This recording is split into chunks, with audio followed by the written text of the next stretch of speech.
Bom, gente, existem muitas formas, né, de você ajudar aí a cuidar de animais, ajudar inclusive as ONGs, né? Então, animais que vivem em abrigo. E nesse sábado será realizado um evento na UNIT, em Cruz das Almas, para arrecadar fundos para manter o abrigo Animal Esperança. Então, vamos conversar com a Meire, que é presidente da ONG, para saber mais sobre o trabalho que é realizado por lá e também sobre um evento que vai estar acontecendo no sábado. Bem-vinda, Meire, como vai? Bom tê-la aqui, né, para falar sobre essa questão da ONG. E conta pra gente, da onde surgiu a ideia, como foi que começou a história da ONG? Olha, eu sempre tive um amor muito grande pelos animais, né? Desde quando eu nasci, praticamente, era um amor grande. Mas quando eu tinha 24 anos de idade, em virtude do uso contínuo da lente de contato, eu fiquei cega, eu perdi a visão, né, através de uma úlcera de córnea. E aí eu fui para a fila de transplante e nesse período eu tinha que me adaptar a uma nova realidade, não poder enxergar mais. Em contrapartida, os outros órgãos começaram a ficar bem aguçados. E um dia eu resolvi sair sozinha de bengala para o comércio. E eu entrei numa rua em que não tinha ninguém. Como eu não tinha ainda habilidade com os outros sentidos, eu perdi a noção do tempo e do espaço. E aí eu me sentei e disse, agora, Deus, o que é que eu vou fazer? E naquele momento de agonia, eu senti uma lambidinha aqui no meu rosto e era de um cão de rua. E aí eu consegui pegar a correia da bengala, colocar no pescocinho dele e nós andamos, não sei se foi 10 minutos, 1 hora, eu só sei que ele conseguiu me colocar num local onde tinha muita gente e eu pude voltar para casa. 3 anos depois, né, faleceu um menino de 15 anos de acidente de moto, a família doou e eu fiz o transplante. Mas naquele momento eu prometi a Deus que se eu voltasse a enxergar, eu dedicaria parte de minha vida aos animais de rua. E aí nasceu o Abrigo Animal Esperança, em homenagem a esse meu irmão de 4 patas, que eu nunca mais o vi, mas que eu guardo ele até hoje aqui no meu coração. Meire, que história linda, né? Esse relato bonita, aqui, né, que você nos contou, realmente muito tocante, muito especial. Então, a partir daí, claro, surgiu, né? Você teve essa ideia e essa dedicação. Essa ajuda sua, ela precisa de muita colaboração. Muita. Então, fala agora pra gente como é que quem está assistindo pode estar colaborando. Olha, o abrigo hoje, todos os abrigos e ONGs do estado de Alagoas estão passando por um processo de socorro mesmo. Nós precisamos de muita ajuda. Por quê? Porque nós não temos o apoio do poder público. O fato de não ter esse apoio faz com que os abrigos hoje agonizem por falta de recursos. Nós também temos um agravante que são os abandonos. A sociedade, parte da sociedade que não tem a conscientização de castrar os animais, de não existir uma política de castração dentro do estado de Alagoas, vários animais, né, uma massa de animais vivem perambulando pelas ruas, no qual está se tornando um caso de saúde pública, porque existem animais que têm doenças, né, que podem afetar o homem com certeza, e os próprios animais.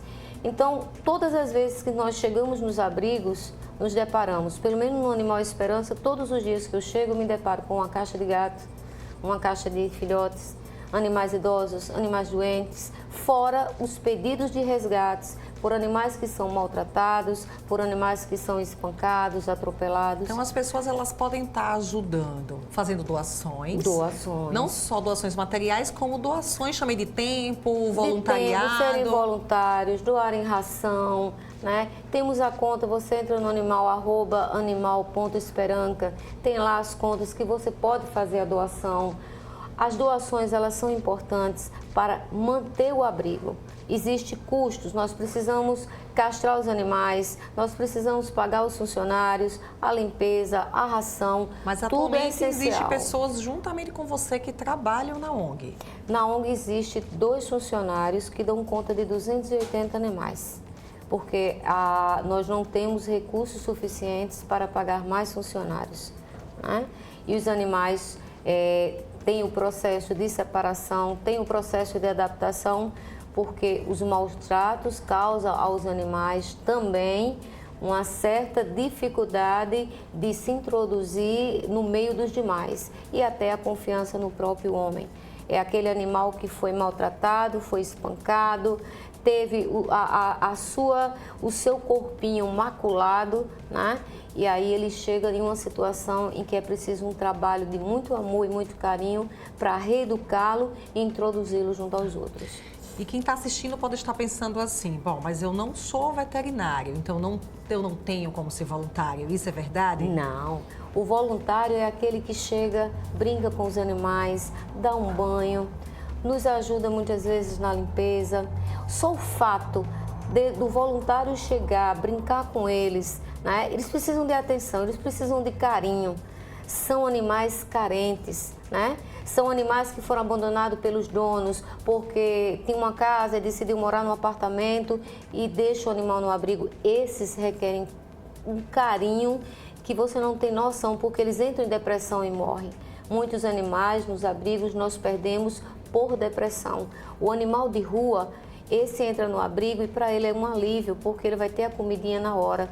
Ele não está na rua sendo espancado, brigando pela comida. Então, no abrigo, ele vai se adaptar com mais facilidade.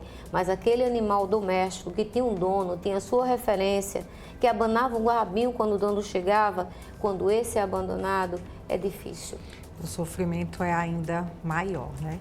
Ok. E então, em relação a algum apoio permanente para manter a estrutura, vocês não têm? Não.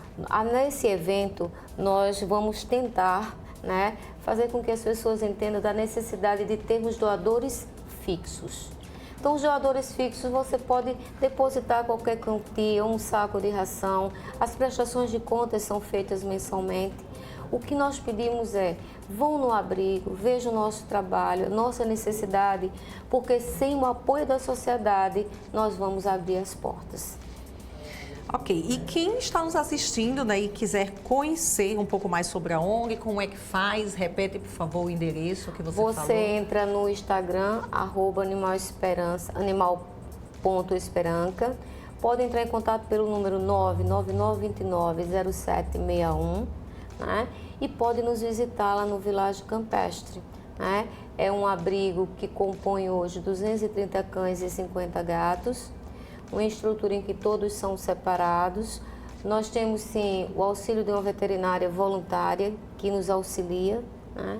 Então, é um lugar onde gera paz, amor, né? Solidariedade, porque eu acredito que uma sociedade ela é justa quando ela prima pelo mais valoroso princípio constitucional que nós temos, que é o respeito à vida. Ótimo. Linda mensagem, linda sua história, parabéns e muito sucesso. Obrigada. E que todo mundo vá lá no evento, sexta-feira, né? Com a banda, os alunos do 5º período de jornalismo da UNIT. Gostaria de agradecer, né, a professora Luciana, o professor Paulo Marinho. São jovens que se dedicaram, né, uma parte do tempo em prol desses animais, foram lá, adoram os animais e tomaram para si essa causa e hoje estão tentando agarinhar fundos para que diminua mais a situação que nós vivemos hoje com a falta de recursos. Bom, então, sábado na UNIT às 20 horas. Às 20 horas. Recado dado, convite feito, compareçam. Mas agora eu vou estar chamando o intervalo e volto daqui a pouquinho para falar como elevar, né, a autoestima na terceira idade. Até já!